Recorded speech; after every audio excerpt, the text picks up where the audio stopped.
Good morning student, আশা করি সকলে ভালো আছো। ফিরে আসলাম একটা নতুন শ্রীভাঙা অঙ্ক নিয়ে। হ্যাঁ, অঙ্কগুলো খুবই কঠিন আবার খুবই সহজ।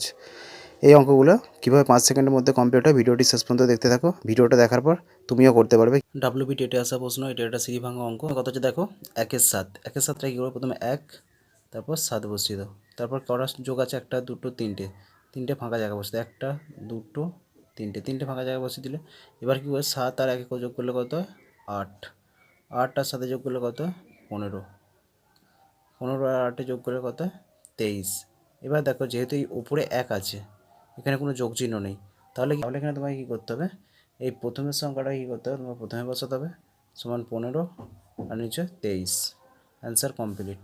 এবার যদি এখানে 1 থাকতো তাহলে কী করতো, তাহলে এখানে যদি যোগ দিয়ে আরেকটা 1 থাকতো তাহলে এখানে একটা যে ফাঁকা জায়গা বসতো, বসিয়ে আবার 15 8 যোগ করে বসানো হতো।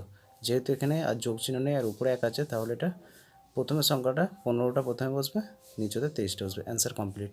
একই অঙ্ক, শ্রীভাঙা অঙ্ক কীভাবে করতে দেখো, সে একই রকমভাবে করতে হবে। প্রথমে কী আছে, 1-এর 3 লাস্টে দেখো, 1-এর 3 ভগ্নাংশটাকে প্রথমে 1, তারপর 3 বসিয়ে দাও। বসিয়ে দিলে তারপর কী করবে দেখো, এখানে কটা যোগ আছে, 1, 2, 3টে, 3টে যোগ আছে, এখানে 3টে ফাঁকা ঘর বসাও। 1, 2, 3টে। এবার কী করবে, এই প্রথম একটার সঙ্গে দ্বিতীয় 3টাকে যোগ করবে। 3 আর 1 কত হয়, 4। 4 আর 3 যোগ করতে কত হয়, 4 আর 3 7। 7 আর 4 কত হয়, 11। 7 আর 4 11। এবার কী হলো, অ্যান্সার কমপ্লিট। উপরে 7 বসিয়ে দাও আর নিচে 11। Answer complete. খুব সহজে অঙ্কগুলো হয়ে যায়। যে একবার বুঝতে পেরে যাবে সেই অঙ্ক কয়েক সেকেন্ডের মধ্যেই করে ফেলতে পারবে। আগের অঙ্কগুলো যদি বুঝে থাকো, এই অঙ্কটা কত অ্যান্সার হবে কমেন্ট করে জানাও। অর্থাৎ ভিডিওটা যদি ভালো লাগে, এই ধরনের ভিডিও পেতে লাইক ও সাবস্ক্রাইব করো, যাতে পরবর্তী ভিডিওগুলো তোমার কাছে প্রথম পৌঁছায়।